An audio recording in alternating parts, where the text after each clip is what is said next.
everyone. Welcome to this podcast. I'm here with Steve Nobel, former director of Alternatives for 13 years and author of 4 books, most notably Personal Transitions, which I'll be talking with him today. And Steve now helps many organisations. He's been a personal friend to us at LCS since the beginning, actually, when I first met him back in 2007. And he's really passionate about inner spirituality and outer change. So this is something that I'm going to be speaking to Steve about today in advance of his talk that being with us this Friday, which we'll speak towards the end. So welcome, Steve. Thanks, Baz. Thanks for having me. It's great to have you on here. And it's always been fascinating meeting you. I've had conversations with you over the years, especially about what's happening, to the planet right now and to people in general. So I just, it'd be great for you to just share a little bit about what you feel is happening right now. Yeah. Well, so the book I wrote, Personal Transitions, was really about my own personal journey of kind of like transition and awakening. But really the context of the book is in terms of global transition, because I feel what's happening now is the planet is kind of waking up. There's a new shift in consciousness been steadily happening, but increasing in pace over time. And there are challenges with this, but it is pulling a lot of people into a whole, what I think of as transition process. And for me, transition is where something or a person changes on the inside as well as the outside. It's not just the outside changing, but the inside changes. There's a shift in consciousness. There's a shift in perception. There's a shift in frequency, actually. So a lot of people are kind of waking up and kind of demanding changes in the world and kind of looking, I hope people resonate with this, looking at the kind of way the world's being run and going, well, this is a bit crazy, so that's, and of course, at the other side of it, there are kind of global forces that are kind of very conservatively saying, we're not going to change, this is the way we're going to hanker down.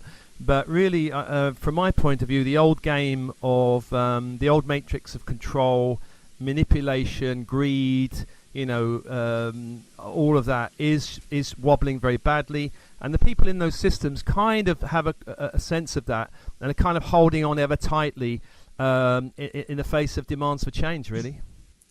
Yeah, it's fascinating. And what would you say in relation to, a lot of people probably were familiar with the 2012 energy, and the changes now seem to be really increasing, but we're starting to see them on an outer level, probably for the first time, especially this year. There's a huge amount of outer change occurring. Yeah. Is there anything you can share about what you feel is happening for us as a collective and where we may be going? Well, I think 2012 was a marker. It wasn't like the end of an age or anything, but it's a kind of important astrological marker.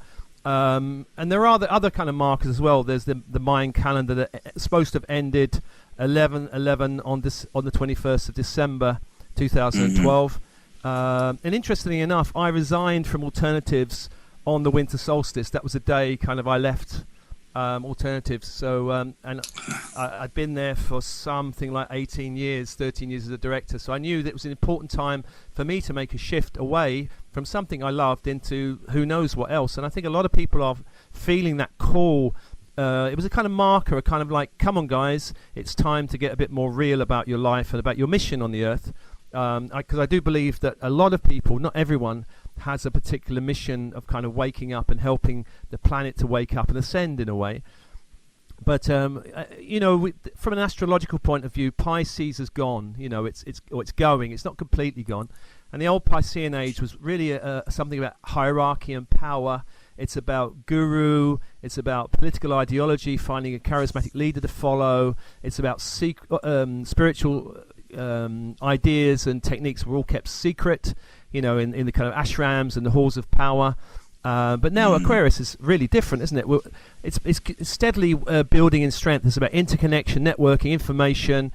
Nothing is secret anymore. Everything's transparent. It's like WikiLeaks. It's anonymous. It's all these things. It's not about believing a guru. It's about finding the inner teacher. So really, I think the other aspect of 2012 is that I think it marked something important of a shift in timeline, which I'll talk about more in the talk, because the old timeline of the Earth was heading towards destruction, really. And there's a lot of prophecies that actually talk about the earth going through a whole period of destruction. Nostradamus, Book of Revelations, Hopi prophecies, Mayan calendar, all these things were saying, the earth is going to go through a really horrendous time. But I think that timeline is shifted now. And that 2012 marker, we reached it with a shifting consciousness. So those old prophecies are no longer true. There is no massive destruction. There's just a lot of challenges ahead as the planet slowly shifts into a better time, really. But that time is probably 50 plus years away. But we're at the pioneering edge, shifting the world, changing the world. And there's a lot of energy work that needs to be done from people to help anchor this new timeline, because there are still people on the earth who are trying to get the old timeline to work. The old timeline of destruction. There are people in the world going, yeah, but we're here to destroy the world, blow it up, create World War III, and why is it not happening? Because the level of consciousness on the planet has shifted so much that every time something is kicked off, like Ukraine or even ISIS or 9/11 Ukraine, ISIS, all these were kind of meant to be trigger points to kick off the whole end of that timeline. And there are people here still running on that reality for now, but they're kind of confused at the moment, I think, as why is it not happening. But the reason it's not happening is because of two things. One is that the frequencies hitting the planet now are really shifting all the old grids of control and manipulation. Frequency fence is being broken down. There are new grids forming around the earth, and also there's a vast incarnation of high frequency souls into the earth, indigos, crystal children, and beyond, that are really anchoring something new. And it's very confusing for the old guard, going, well, we're not quite sure. They've got an idea what's happening and they're trying to stop it, but it's still very confusing for them, I think.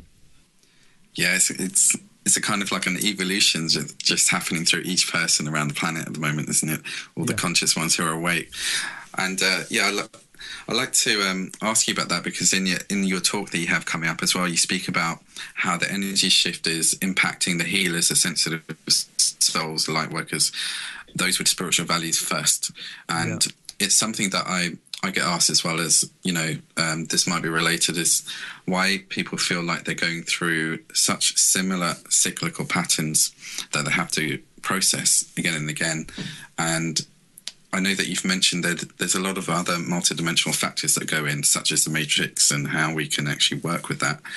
Is there something you can elaborate on that for people who feel that? Because I love the way you mentioned that there's 3 different ways of experiencing this transition of smooth, rough, and super rough. Yeah. And people are experiencing trying to navigate these energies as well. Is there something you could share about that, particularly for those who are listening, who are conscious and feeling this and are very, struggling with this kind of shift energy at the moment? Yeah, well, if you're going through, if you are pulled into a transition process, there's usually 3 paths. The smooth one is where you feel a calling and you move towards it. You leave an old job that feels stuck, or even a relationship that feels stuck, or you move towards something that feels more appealing, like a new career as a healer, or move countries, or there's some calling you hear and you take the step. That is, you're meeting the kind of forces in you and you're engaging with it. Doesn't mean it works out exactly as you plan or intend, but the life is random, as well as we can intend reality and create reality, but life has a way of throwing things at us to go, well, now let's see how you deal with that, But, somebody who's on that path, it's more exciting, it can be challenging, can be a bit scary, but ultimately the kind of experience is very different than, say, somebody who goes through a rough transition. And a rough transition is somebody who resists the call to shift. And it's really like they're kind of experiencing a lot of challenge, which usually comes in the form of a catalytic experience. A lover might enter their life, blow their life up. A redundancy or a loss of a loved one, all these kind of stuff. So they go through an outer crisis, really, and that is a challenge, but really it's again meant to wake people up. The third path is super rough, and the super rough one is really governed by an existential crisis, So a person has again, is catalytic. Something happens, and there's a loss of meaning, a loss of passion, a loss of motivation, and also it can very much. You can easily meet dark night of the soul on that path. It's going to be very difficult, but really, all three paths are meant to shake out an old reality, an old frequency, old programs, old kind of unconscious behavior patterns, and anchor you in something very new, anchor you on this new timeline. And of course, some of us are going, yeah, but I like the old one, it was all very nice, but actually we need to go through it, and it can shake out some very dark karma as well, which can be very challenging. But the planet itself is throwing out dark karma, so when our dark karma comes out, we have to have spiritual tools or access to resources to clear it. And I'm going to be talking a lot at the talk about the kind of stuff that comes up for people energetically, the kind of tools that are around to clear it. Because there is something now called the law of grace, which is about karma. You don't have to kind of suffer all the slings and arrows of outrageous fortune. You can dissolve it. There are spiritual tools. And Vaz, you must work with these, I'm sure, the kind of tools that can dissolve these very difficult old dark things, because really we've got to dissolve it in ourselves before we can dissolve it in the world. Great, Steve. Yeah, so I wanted to ask about this current energy that everybody's experiencing right now, especially throughout August and September. And we have your talk, which was actually planned a few months ago, but it happens to be directly in the middle of this energy shift, this really crazy shift that everybody is feeling right now. I mean, August was particularly intense, and we're leading up to something that we can all feel vibrationally, and some of us are more feeling based, or everyone will feel in a different way. Some people are referring it to as wave X, and I'm not sure if you've heard of that term floating around as well. Yeah. And also, I just wanted to, if you could relay in some way what you're feeling that is occurring to us on this greater level, because it seems to be affecting all people, whether they're into spirituality or not. There is change happening on such a deep level right now. What do you feel is occurring for us? Well, one thing I'll explore in the talk is it's a very simplistic model, but I think on the planet there are three types of being, really. And of course, we're all multidimensional souls. It's more complicated than that. But as a model, it works, really. So one type is what I call starseeds. These are beings that are kind of not generally native to the Earth, not been incarnated in this particular dimension for a very long time. So people who are starseed, who are native to other dimensions more, are coming here really to liberate the system. And a lot of them are asleep. A lot of them don't know it. They're kind of vaguely drawn to spirituality, vaguely drawn to kind of weigh out stuff, but kind of are still sleeping. The other type of being I call an earth seed, which is someone who's been in this incarnation, in this dimension for a long time, has kind of been heavily programmed, heavily controlled, kind of in the box. Very difficult for them really to see outside of the box. This is rocks are hard and water's wet type of thing. And the third type of being, which I'll just mention but won't go into too much, is the hybrid, which is kind of like a hybrid between Earthseed and extraterrestrial races. But it's really the starseed, the ones that are feeling this kind of wave X and all these ascension frequencies hitting the planet. They're really here to anchor these frequencies anyway, so they're going to be feeling it intensely in their bodies. Whether they're fully awake, partially awake, or sleeping, it doesn't matter. They're still going to feel it. I mean, I feel this last period of time has been very intense, and the last 3 or 4 days have been very strong. I've been feeling it because I wasn't sure about wave X, but when I felt it in my body, it felt lots of old stuff coming out, lots of old fears. It felt very kind of like heavy, and I felt quite flat and depressed. And I asked a few friends around; they said, yeah, they feel the same. So but I think it's just a kind of symptom of something shifting out. Anytime something kind of light impacts and it shifts out, there's always this feeling of like, oh, yuck, the mud is being stirred in the bucket and it's rising, and, oh, my life doesn't look so good anymore for a period of time. So if these energies are stirring up lots of old, difficult patterns, don't worry. They're meant to witness them, breathe with them, love them, let them go. Don't kind of buy into them or react too much with them. Definitely don't let it cause more kind of dark karma by going out and getting drunk or something. So it's getting intense, and this is just there'll be a lot more of this, I imagine. Coming in wave upon wave. A lot of it's coming through the Stargate of the Sun. not just through there, but it's a lot coming through the Stargate, the sun, higher frequencies which kind of get down, like a kind of what do you call not downgraded, but step down a bit so we can actually tolerate it. But even that step downness is quite high, and for people who've got if they're not this kind of star seeds, but they're kind of earth seeds, they're looking around going, oh shit, what's happening in our world? We need to do more fences, we need to have more guard dogs at the borders. We have to have all this kind of thing. They can't quite get it, and they're kind of tighten up the screws on the old system. But really, the old system is wobbling very badly financially. The whole thing politically, and really, we're in. It's going to be a period of long, slow, uncomfortable change, as the channel Cryon says. That's what we got to put up with, really. Next 2 or 3 decades, it's going to be. There's a lot of stuff in the world that needs to shift. It's not going to go overnight. 2012 was not a magical click your fingers and it all disappears. It's going to be processed out, and there's a lot of karma to go. And so, even in 3 decades or 4 decades, that's a very quick time to get rid of it all.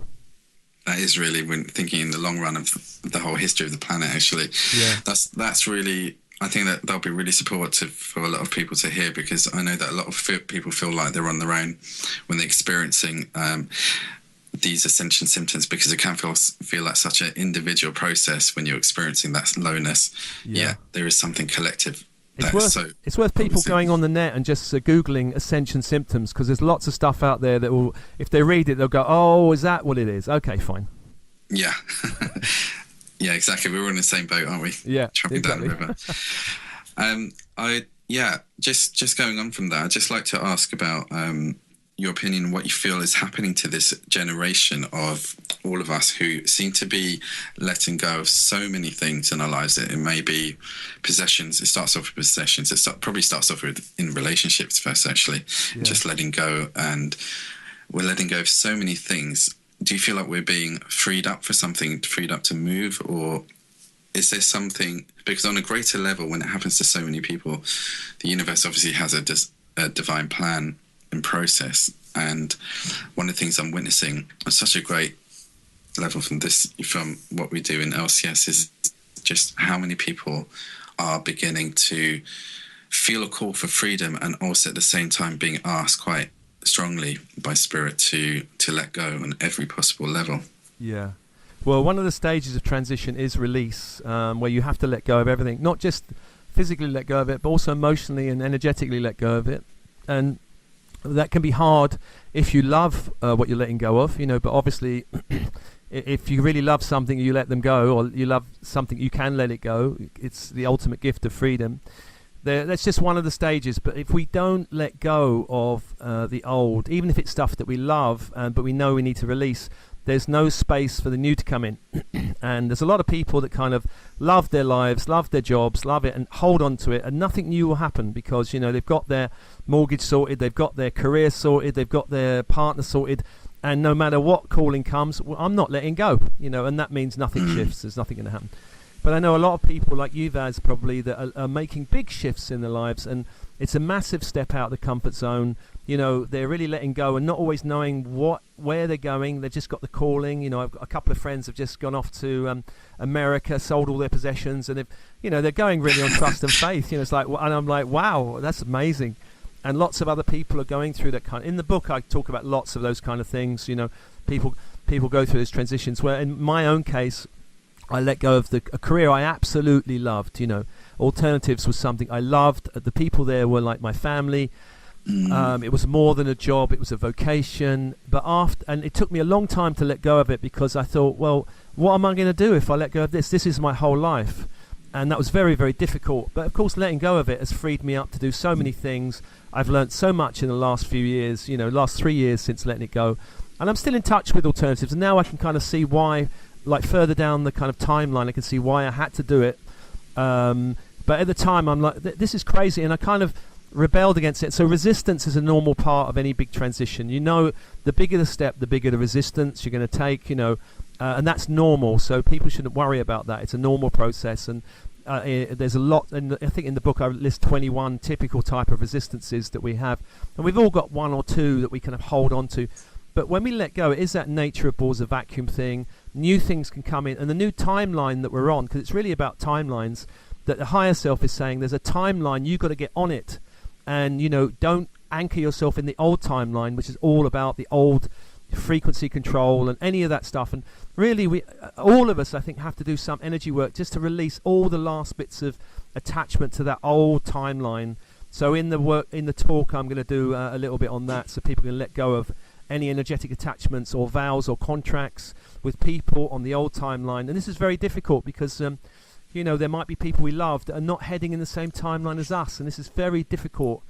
Indeed, I'll talk more about that in the talk.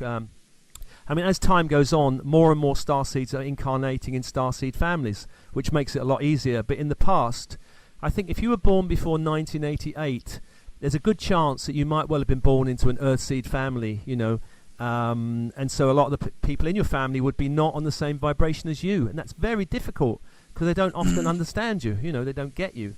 That's not true completely. Some people do incarnate in starseed families, but more and more there are the availability of them to come in the traditional way. So people. It's a vast subject, but we have to release the old, but not to be kind of gun-ho about it. You have to kind of sit with it, feel it, and go, right, now is the right time, because timing is also important in this, of course. So it's a vast subject, Vaz. It's a great one, to explore. It's great. It's really fascinating, all of this. And what you speak about the timelines here, I'd just like to ask how you visually see that occurring right now. You speak about the old timeline and the new timeline, and I know you're going to go into this much deeper into the talk, but do you see that what's happening right now is is this in terms of like the old paradigm of 3D and 5D? Yeah, it's the old paradigm of 3D and 5D. It's the old paradigm of patriarchy, of kind of the distorted masculine control, And what I saw, I was actually meditating on it this morning, walking down the timeline, and what I do see is the goddess rising, that this image of the ancient goddess coming back. But it's not like trying to revert us to some pagan worship, but it's really coming back to say, look, it's time for kind of sacred marriage. It's the kind of old paradigm was war, really, war between light and dark, war between male and female, however that war takes shape. But now the return of the goddess is really about end of war, sacred marriage first in us. We have to kind of end the war in ourselves between male and female qualities, which might be at a very practical level our logic and our intuition, or our kind of linear thinking and our imagination. The more at war we are with these, the less we'll be able to kind of wake up and really waken our inner genius, because our inner genius is in the synergy of these qualities. If you're just totally left-brained, you're cutting off from a vast set of resources in yourself. And if you're totally right-brained, similarly, it's true. It's the synergy of the two. It's the marriage within. And as we do it in ourselves, the world can do it. We'll see it more in the world. But at the moment, we've got to kind of still the old patriarchal system of industrial, corporate, financial, religious complexes, that are trying to hold on to power. And really, it's the goddess wants to come back. That's just one aspect of it, but there's a lot more of it as well. The whole thing around frequency, energies such as fear, which is kind of ruling the planet, fear and greed, cannot exist in a certain frequency band. And that's where we're heading, where fear and greed and war just will stop existing, really. That's beautiful. And is there something you could just share, just as we close up, about where you feel we're heading as a species? Well, we're still... So the whole reason why we've gone through this duality, this kind of light-dark thing, is to wake us up, And people have been on the planet for a long time, Earthseeds. It's been a long, slow process. And now it's rapidly speeding up. So the role of the dark, I call the dark anti-evolutionary family, is really to help in that process, to help wake people up. If we're all sitting in an ashram meditating on light, nothing much would happen. The dark is there to constantly challenge and go, and people are going, whoa, this is not right, I've got to do something, and that's the kind of energy of waking up. So people are saying, we're not going to have Monsanto poisoning our food, we're not going to have kind of, drilling in the Arctic. There's all this but that's the kind of old paradigm that people are, it's kind of waking people up, and that's the role of it. Further down the line, that role is going to end, really. The role of the dark side, if you say, is been there for a reason. But further down, you're looking 50 to 100 years, there will be, I don't see that role being in this dimension or this timeline anymore. That's great. And I hope we're back to experience and enjoy the work we've done. Yeah. I really, it's a great gift, because those people incarnating now and are also incarnated before, like somebody like John Lennon, who's a great hero of mine. Look at him, his life, what he struggled with, but the kind of legacy he passed on to people. And we're coming here. We're not going to, maybe we're not seeing the total fruits in our lifetime, but certainly our grandchildren, great-grandchildren, great-great-grandchildren will see it, and we will incarnate back onto this plane and go, wow, we helped create this. It's a service, what we're doing, really. And, it doesn't mean life has to be hard. We can enjoy it. It's a great adventure, but it's still a service, and 3D can be hard at times, but the energies are rising, and our job is really to keep that going. That's beautiful, Steve. This is really great. Well, if you'd like to hear Steve speak on much further depth, he's giving a talk this Friday at the London College of Spirituality. You can find out more on our website, which is meetup.com/London Spirituality. And Steve, you have some websites, because you have great books that you offer as well, and a lot of other services, I'm sure. Is there a website that you can share? Well, my website is stevenobel.com. That's nobel.com. And there's a link there to another platform I've set up called Conscious Media, which is actually on SoundCloud. There's about 30-odd recordings with spiritual teachers and authors on there. And, I think that Personal Transitions, you can get it on Amazon if you're interested. That's about the journey through these 3 different pathways, the 5 different stages, my own experience and many other people's experience of kind of awakening through these different pathways. That's great. And I really recommend exploring Steve's work. He's got this wonderful balance between all types of areas, with mysticism, coaching, business. You've been involved in so many things over the years, and you've got this great integration, balance energy, which I feel is what we're being called to investigate and align with, especially during these times. So thanks a lot, Steve. It's really great to speak with you. Yeah, thanks, Vaz. And we'll see you on Friday. Yeah, look forward to it. September the 11th. September the 11th. All right. Thank you. See you, guys.